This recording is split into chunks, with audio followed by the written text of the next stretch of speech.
வணக்கம் மக்களே, நான் உங்கள் அஸ்வின். புதிய த்ரில்லர் நாவலுடன் உங்களை சந்திப்பதில் எனக்கு பெரும் மகிழ்ச்சி. அரக்கனின் ஆட்சி.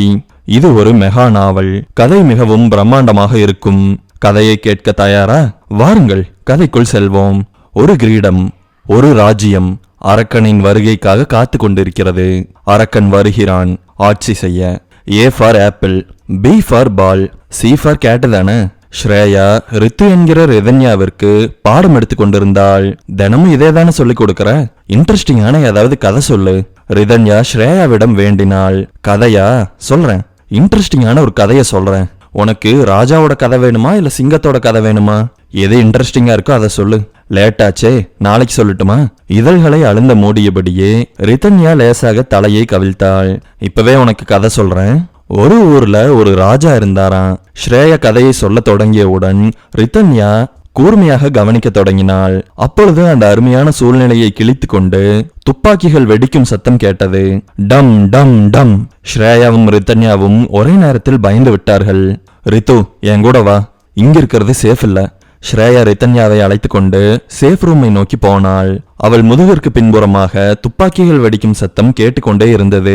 ஆனால் அவள் திரும்பி கூட பார்க்கவில்லை. வேகமாக பெட்ரூமிலிருந்து நடந்து சேஃப் ரூம் இருக்கும் பாதையை அடைந்து விட்டாள். இப்பொழுது துப்பாக்கிகளின் தோட்டா வெடிக்கும் சத்தம் கேட்கவில்லை. நிசப்தம், இருள், பயம் மட்டுமே சூழ்ந்திருந்தது. இருந்தும் அவள் முன்னேறினாள். திடீரென்று நின்றாள். அந்த இருளில் ஸ்ரேயா ஒரு உருவத்தை பார்த்தாள். ரித்துவை இறுக்கமாக கட்டி அணைத்துக் கொண்டாள். இருட்டிற்கு இப்பொழுது அவளுடைய கண்கள் லேசாக பழகியிருந்தது. பயத்துடன் அந்த உருவத்தை கூர்ந்து நோக்கினாள். உயரமாக அச்சுறுத்தும்படியாக இருக்கும் அந்த உருவத்தின் கண்களை அவள் முதல் முறையாக பார்த்தாள். தீப்பிளம்பாய் அவனுடைய இரண்டு கண்களும் ஜொலித்தது. அவன் இருட்டிலிருந்து மெல்லமாக வெளியே வந்தான்.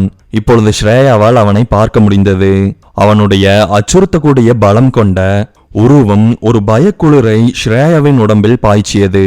தடக் தடக் தடக் என்று அவளுடைய இருதயம் துடித்தது. ரித்து, மேல பாத்துறாத.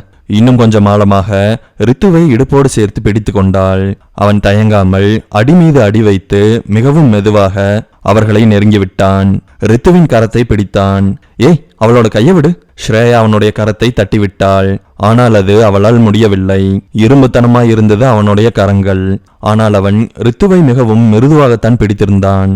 ரித்துவிற்கு வலிக்கவில்லை, ஆனால் ஸ்ரேயாவிற்கு வலித்தது. ஹேய், யார் நீ? அவளை விடு.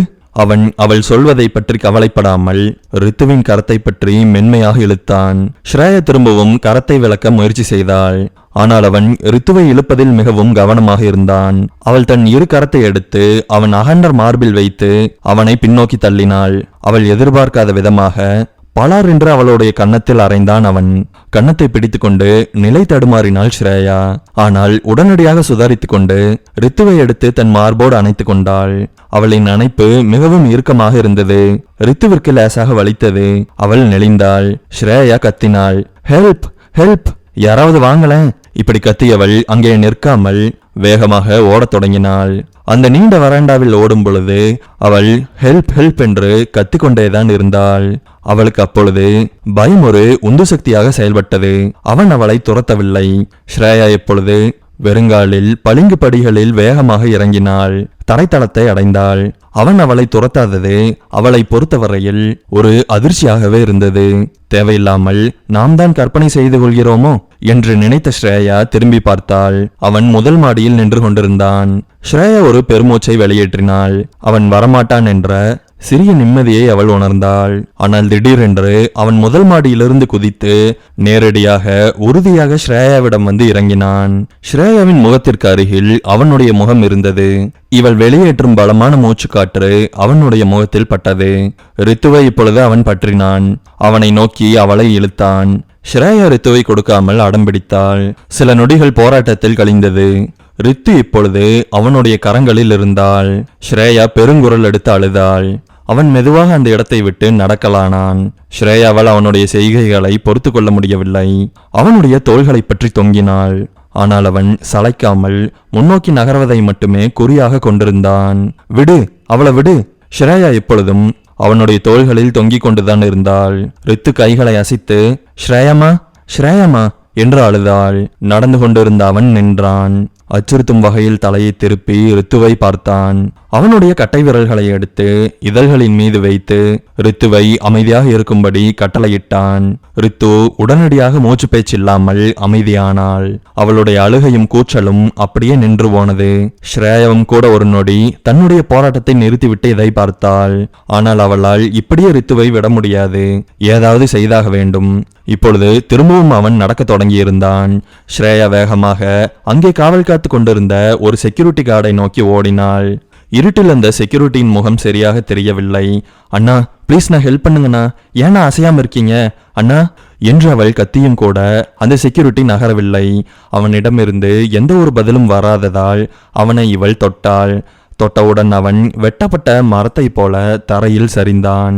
அவன் தரையில் விழுந்ததும் அரக்கன் பயங்கரமாக சிரித்தான்.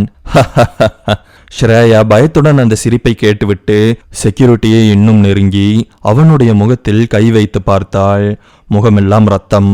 அரக்கன் இப்பொழுது ஹாலில் இருந்தான். ரித்து அவனுடைய தோள்களில் அமைதியாக படுத்திருந்தாள். ஸ்ரேயா அவனை நோக்கி ஓடினாள். அவன் மெயின் டோரை திறந்த பொழுது ஸ்ரேயா அவனை நெருங்கி சட்டை காலரை பிடித்து வேகமாக இழுத்து சட்டையை கிழித்தாள். ஸ்ரேயாவின் கரங்களில் இப்பொழுது சட்டையின் கிழிந்த பாகங்கள் இருந்தது. அதை பார்த்துவிட்டுத்தான் நிமிர்ந்து அவனுடைய முகத்தை பார்த்தாள். அவனுடைய முகபாவனை மிகவும் கொடூரமாக இருந்தது.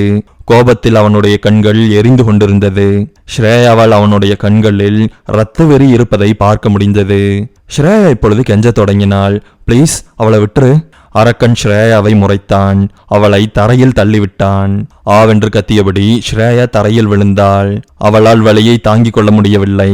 அவன் நகர்ந்து கொண்டே இருந்தான். ஸ்ரேயா இப்பொழுது தன்னுடைய பலத்தை எல்லாம் திரட்டி கத்தினாள். நீ மனுஷனா இல்ல அரக்கனா? அவன் திரும்பி ஸ்ரேயாவை ஆழமாக பார்த்து மிகவும் கர்வமான தொனியில் நான் அரக்கன் என்றான்.